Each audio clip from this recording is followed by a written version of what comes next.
शहर के युवा शायर एवं समाज सेवी मिन्नत गोरखपुरी कच्ची बाग कब्रिस्तान के पास से अपने आवास जालपा कॉलोनी इलाही बाग जा रहे थे। वहां कुछ शरारती तत्व पतंगबाजी कर रहे थे। चाइनीज मांझा मिन्नत गोरखपुरी के गले में लिपट गया और गर्दन कट गई। मिन्नत गोरखपुरी की जान जाते जाते बची। मिन्नत गोरखपुरी के नेतृत्व में एक प्रतिनिधि मंडल ने पुलिस अधीक्षक नगर अभिनव त्यागी से मुलाकात कर चीन का मांझा बेच रहे दुकानदारों के खिलाफ सख्त कार्रवाई की मांग की। पुलिस अधीक्षक नगर ने आश्वासन दिया कि ऐसे लोगों के खिलाफ सख्त से सख्त कार्रवाई होगी। इस अवसर पर सैयद इरशाद अहमद, शकील शाही, गौतम गोरखपुरी, मोहम्मद कमर कुरैशी, प्रकाश आदि मौजूद रहे।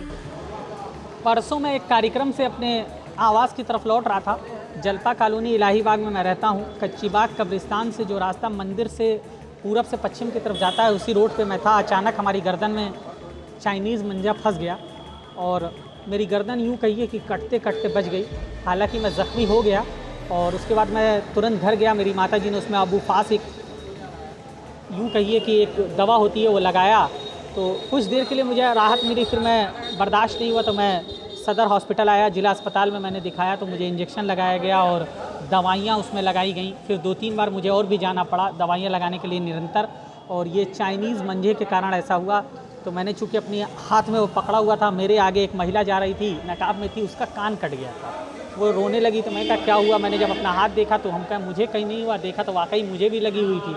मैंने एसपी सिटी साहब से लिखित में ये कहा है कि भाई देखिए चाइनीज़ मंजे, मैंने उनसे कहा कि सर मैं पढ़ा लिखा हूँ, मैं ये जानता हूँ कि दिल्ली में प्रतिबंधित है। तो उन्होंने कहा दिल्ली में नहीं भाई, यहाँ भी प्रतिबंधित है। तो हमने कहा सर ये स्थिति है। मैंने उनको अपना बैंडेज दिखाया। उन्होंने जो भी अपनी प्रक्रिया होगी उन्होंने मुझे यह आश्वस्त किया था कि इनके खिलाफ सख्त से सख्त कार्रवाई की जाएगी। आज सुबह मेरी फिर उनसे बात हुई है तो उन्होंने कहा है कि नहीं, हम उनके खिलाफ सख्त से सख्त कार्रवाई कर रहे हैं। कुछ जगह छापे मारे गए हैं, वहाँ पे बरामदगी हो गई है और इसके बाद हम उनके खिलाफ मुकदमा भी लिख चुके हैं और मुकदमा करेंगे। आप बेफिक्र रहिए, इसके लिए कार्रवाई सख्त से सख्त होगी। तो पूरे गोरखपुर में चाइनीज मांझे का ये जो है उससे काफ़ी पेड़ पौधों पक्षियों को भी नुकसान होते हैं।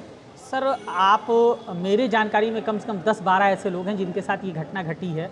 और मैंने एक कहावत सुनी थी कि आसमान में परिंदों के जो है गर्दन उतर जाती है, तो कभी कभी हंसी भी आती थी कि ऐसा कैसे होता है। लेकिन जब अपने साथ ये घटना घटित हुई तो अंदाज़ा हुआ कि जब इतना ख़तरनाक वो मंजा है तो कोई ऐसी बड़ी बात नहीं। इंसान की जब गर्दन कट सकती है तो जानवरों की तो और भी नाजुक होते हैं, उनके लिए तो कोई बड़ी बात नहीं है। और ये घटना अभी 15 दिन पहले आपने देखा होगा कि कोतवाली के सामने एक लड़का था जो नाबालिग था, उसको आधे दर्जन से ज़्यादा जो है टाके लगे हैं। मैं नहीं कर रहा हूँ, आपके मीडिया के माध्यम से ये जानकारी मिली है गोरखनाथ में और तमाम ऐसी जगह ये निरंतर ये घटनाएं हो रही हैं। तो हमारी बस यही है कि भाई देखिए, अगर मेरी जान चली जाती तो जो लोग मंझा बेचते हैं या पतंग बेचते हैं वो मेरे परिवार को तो नहीं देखते, वो मेरे घर तो नहीं आते। तो साहब एक सामाजिक व्यक्ति होने के नाते ये मेरी नैतिक जिम्मेदारी है कि मैं इसको प्रशासन को अवगत कराऊं कि ऐसे लोगों के खिलाफ सख्त से सख्त कार्रवाई किया जाए ताकि आइंदा भविष्य में किसी व्यक्ति के साथ ऐसी घटना घटित ना हो। अभी तक तो पुलिस कार्रवाई से संतुष्ट हैं? देखिए संतुष्ट होना क्या, मैंने आपसे कहा कि सुबह मेरी एसपी सिटी साहब से बात हुई है। उन्होंने कहा कि कई जगह हम लोगों ने छापे मरवाए हैं, वहाँ से बरामदगी भी हो गई है, हमने मुकदमे भी लिखे हैं। तो मैं तो बस यही एक डिमांड करूंगा एक जिम्मेदार नागरिक होने के नाते कि सर अगर ये पूर्णतः बंद है तो गोरखपुर माननीय मुख्यमंत्री जी का शहर है और यहाँ पर ये चाइनीज़ मंजे आते कहाँ से, इसकी जानकारी जिला प्रशासन से बेहतर मैं तो नहीं लगा पाऊंगा ना साहब। जिला प्रशासन इसकी जांच कराए और जो लोग भी इसमें इन्वॉल्व हैं A to Z सबके खिलाफ सख्त से सख्त कार्रवाई होनी चाहिए ताकि दोबारा इस तरह की घटनाएं भविष्य में किसी व्यक्ति के साथ ना हो। क्योंकि किसी की भी जान जो है वो इतनी आसान नहीं होती है साहब। अगर ऐसे सड़क दुर्घटना में किसी की जान मुफ्त में चली जाए तो उनके बच्चों को कौन, उनके घर परिवार को कौन चलाएगा, उनके बच्चों की देखभाल कौन करेगा। मिन्नत गोरखपुरी।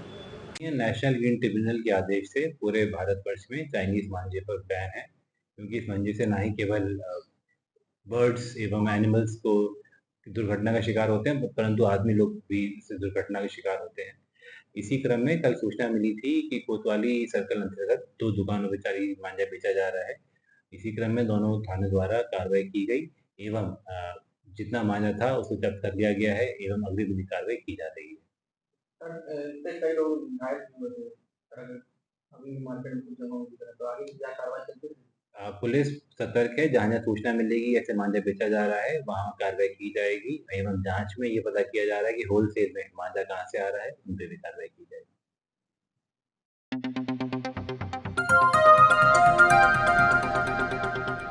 बजाओ जरा झूम के बजाओ, बजाओ बजाओ जरा झूम के बजाओ।